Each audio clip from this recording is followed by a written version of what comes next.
So I'm going to be creating my own paper aeroplane. It's very simple and very easy, so you only need one material. So you're going to need any paper.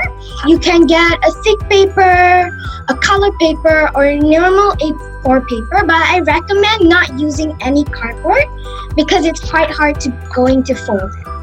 So the specialty for this aeroplane is that it can go very far because it's made in such a way where that it can go the furthest. So I'm going to be teaching you how to make it. So this airplane is called the Suzanne. So it's made by John Collins. So first we're going to start off by getting any paper that you have at home. And you're going to fold the top, two sides, and then equal ends. So you're going to fold it. Make sure if you want it to be nice, then you gotta fold it exactly like the line. So it must be equal. And after this, you can fold it down this way. So you can fold it here. Make sure that both the sides, when you fold it, it's both at the same line.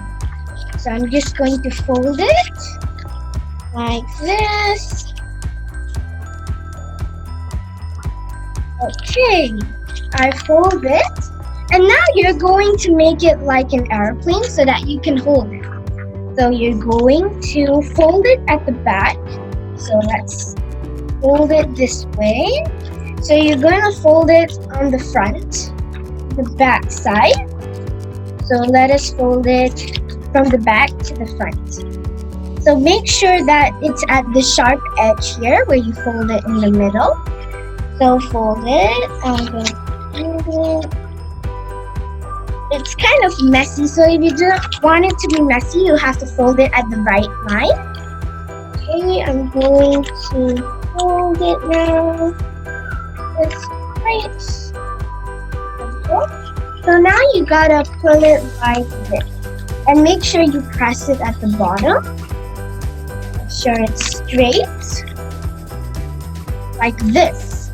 And now once you're done like this, you can open it up here. Like this, which makes a small end, and you can fold the bottom. So you can stretch these two here from the back to the front, and you can press it down like this. So now you just press the bottom like this.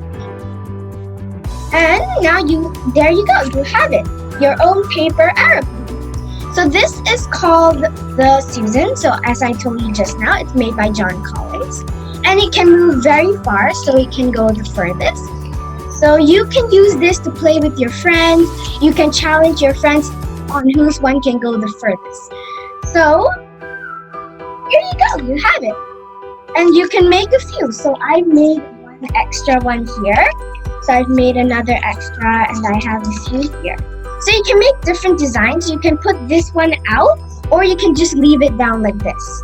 So you have two. Now you try to throw it away, and you can see whose one goes the furthest. Thank you for watching this YouTube video, and you can come again next time. Bye!